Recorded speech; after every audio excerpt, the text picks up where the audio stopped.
How's it going, everybody? Back what I think it is my fourth now. Rambling about a specific video game and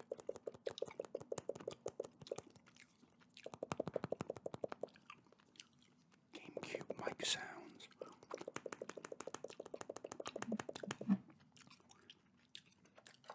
The game I will be doing today is Indiana Jones and the Infernal Machine. Whoops. Trying to get that focus up.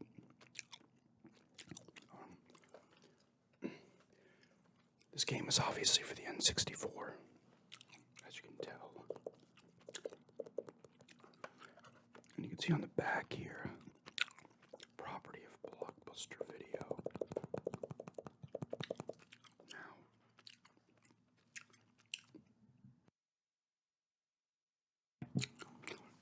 sorry about that. Now, this game was supposed to have a release.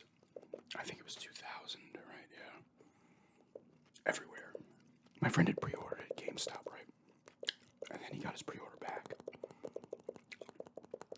All of a sudden, they're like, yeah, it's not coming out. It only ended up getting released in Blockbuster. So we rented it.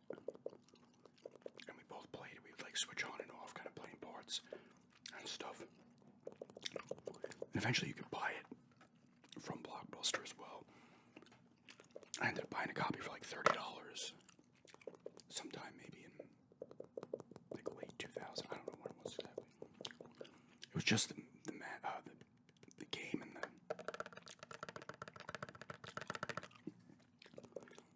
the game and the box. There was no manual. I ended up selling the box for like $30 or $40 like 4 or 5 years ago.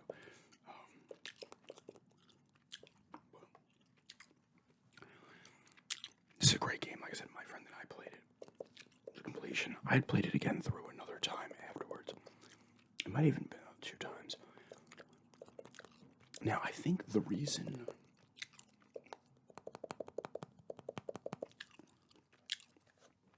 why it got kind of just released in Blockbuster and removed elsewhere is because this game is extremely buggy. And this is my top 5 games of all time. But this game has like game-breaking glitches, basic glitches, clipping issues, all types of stuff. Now, the funny thing is back then, I guess that'd be a problem, right? Like, oh crap, we gotta pull it. Now they'll just release things completely broken, and then they'll update them like 6 months later, but this game is not broken, but like, for example, there's a rafting part. You're rafting down this river, and sometimes you would get stuck on a rock, and you could not get off of it, and you would use up all your inflatable tubes, and then you just die. That was an annoying one. He would fall through the floors a good amount from time to time. There was another glitch where it froze up. He would you would try to jump onto things, and sometimes he would either like go through like the game world, or he would like get stuck and start jiggling. A lot. That's just to name a few. There were other ones too.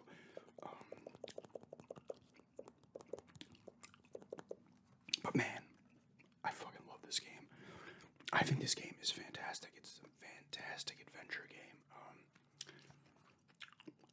I'm pretty sure, it's been a while since I've actually played, but I'm pretty sure the end game ends up involving like aliens. Kind of like the Crystal Skull, but not. I think you end up on an alien ship maybe, or some kind of alien like machine. I think actually it's probably the Infernal machine you end up in. But obviously you're Indiana Jones. You start off in, I believe it's Arizona. I think. You're like looking through basic stuff, doing some actual archaeological digs and stuff. And then you get a call. He's like, I think the military comes down, like, oh, we need your help with this stuff.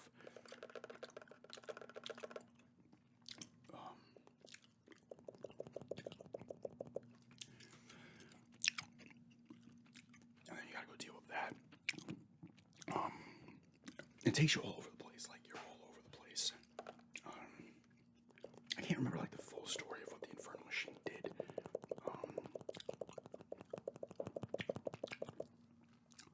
But there's like a lot of different set pieces. You're in the jungle. You're in this like temple, like under a volcano type thing.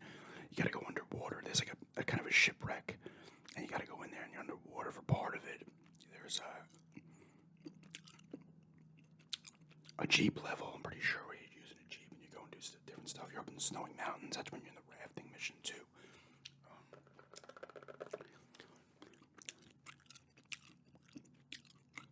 You're doing a lot of interesting things. I'm pretty sure. I want to say the enemies are the Nazis in this one again. I don't think they're Russians. This would have been well before that in terms of the date. I can't remember the date of the game. It might be in the 30s as well. Late 30s. Maybe early 40s. But I can't remember for sure. I know there's soldiers and stuff and the bad guys come in, but I don't know who they're affiliated with. But it's fun. You know, obviously you have your whip, your indie, so you're using that to,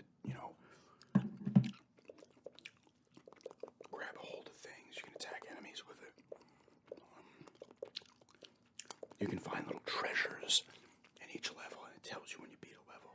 It's kind of set up the way GoldenEye is. Each level it goes like down, down, down. And you get IQ points that you can get stuff with, but every time you get treasures, so it tells you which treasures you missed as well. They're like all shadows, and then when you find them, they light up. So after you beat a level, you're like, oh, I missed like treasures 4 and 6 or whatever.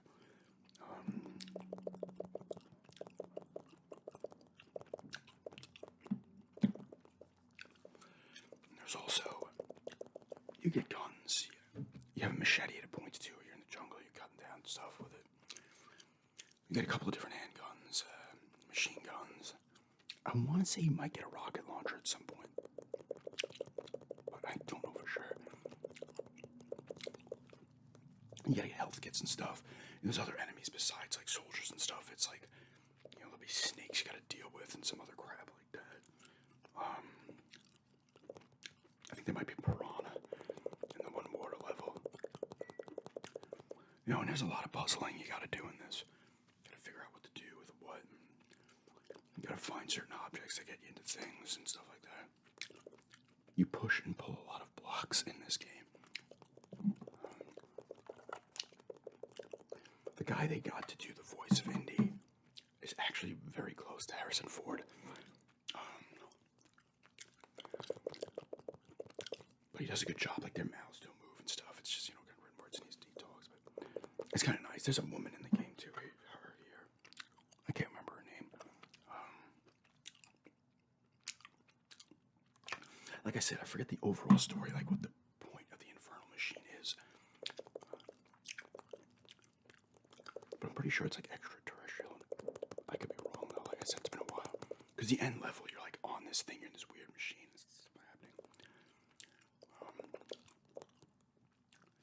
Like I said, there's a lot of variations in the levels. At a few points, you gotta go into like little bases and stuff like that, enemy bases, and you're doing stuff.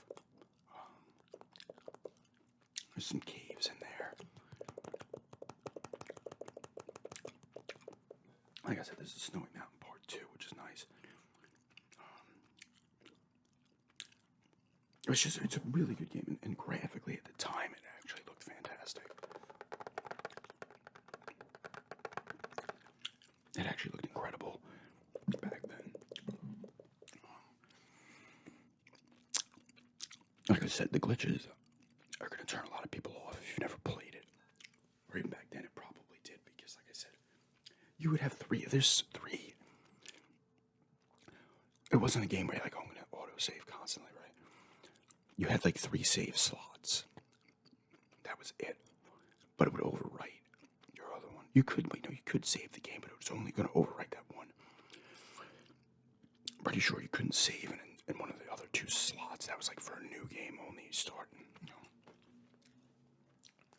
Kind of how it was back in the day with a lot of old games. You'd have like 3 files you could save under. But once you overwrite, you can only save once. It's not like Resident Evil. You can save like 20 times on the same game playthrough. You can't do that in this.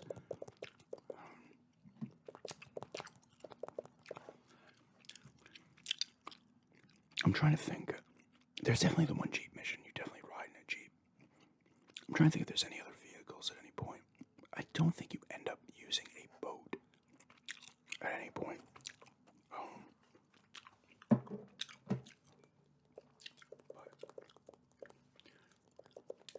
it's just a really cool game, you know. It follows the typical Indiana Jones story beats. I gotta take a swig here of my Canada Dry Mandarin Orange Seltzer.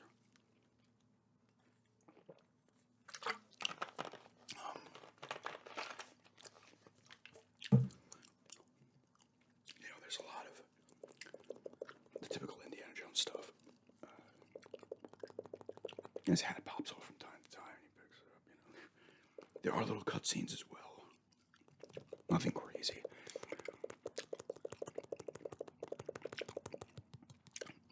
I don't think anyone stabs you in the back in this game. They might.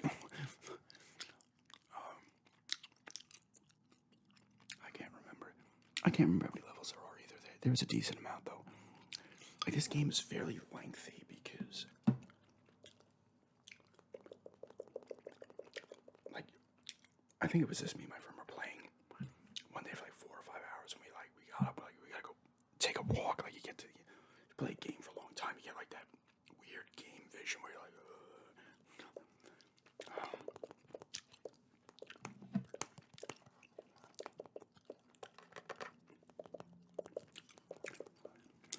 this isn't the best ramble for this. I said the gameplay was actually pretty good too. It wasn't terrible. I think there was an auto aim.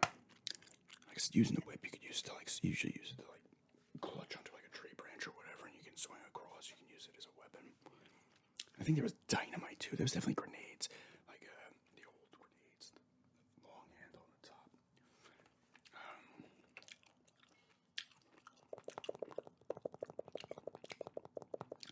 I don't know what it was about this game, how I loved it so much. I love these kind of games. That's why I love the Uncharted's and other Indiana Jones games like the Emperor's Tomb, the Staff of Kings, or even the Greatest Adventures on the SNES. I mean, I like the Lego ones as well, but especially like Emperor's Tomb, and there's also the point-and-click ones that were released on like PC back in the day.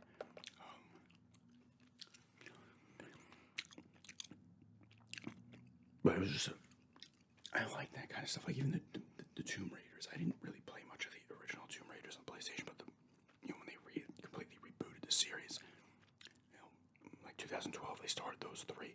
I really like those kind of games as well. Like, I like that kind of just in the jungle or some kind of environment like that, and you're searching for stuff and you're doing, I always love it.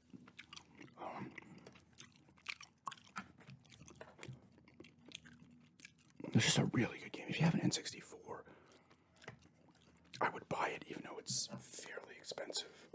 It's probably over $100, just the game. I'm glad I never got rid of this copy. But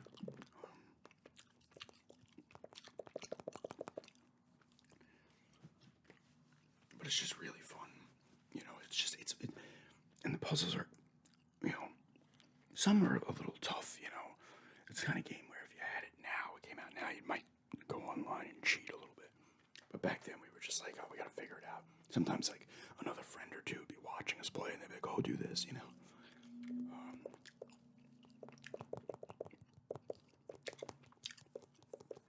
I just remember, like, Indy, some of his lines be like, there's a door here, I just need the key. And he'd be like, oh, there's no room to maneuver. Stuff like that.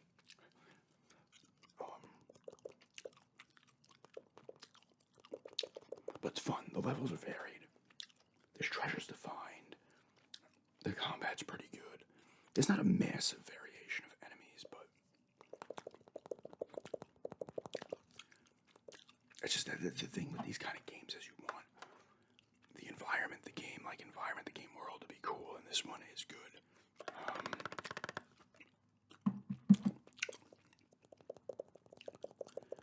This also came out. You can get it on Steam as well. I'm actually tempted to kind of get it on Steam just to see how it runs on there because it's usually cheap and it goes on sale a lot. And I have the one on the Game Boy Color. It's similar to this one. The way it follows the same story and you go to the same places, but obviously, graphically, it's completely different. Some of the gameplay is different, but and it's not as buggy. Like I said, the only thing holding this game back is the bad bugs and glitches. That's it. I think it's a great adventure game. Like I said, it's my top 5 games of all time. I love it. I need to do another playthrough of it at some point. I never ever did gameplay of this on this channel. I know I did gameplay or 2 of it on my other channel back in the day. But it's just a fun experience, and I love these kind of games because you're kind of escaping into the world, and you're seeing all these cool locations, especially when you first play it. When it's like new and graphically it looks really great. Now you play it and you're like, oh, I don't know. It's the same thing like playing a new Uncharted now or Tomb Raider or something like that, or other games that are similar. But if you have an N64, like absolutely. Check it out. It's well worth it. The problem is it's going to cost you some money. I would only get it at a cheap price, or even get a reproduction if they have any, because it's cheaper. I wouldn't be surprised if a reproduction of the game actually runs better.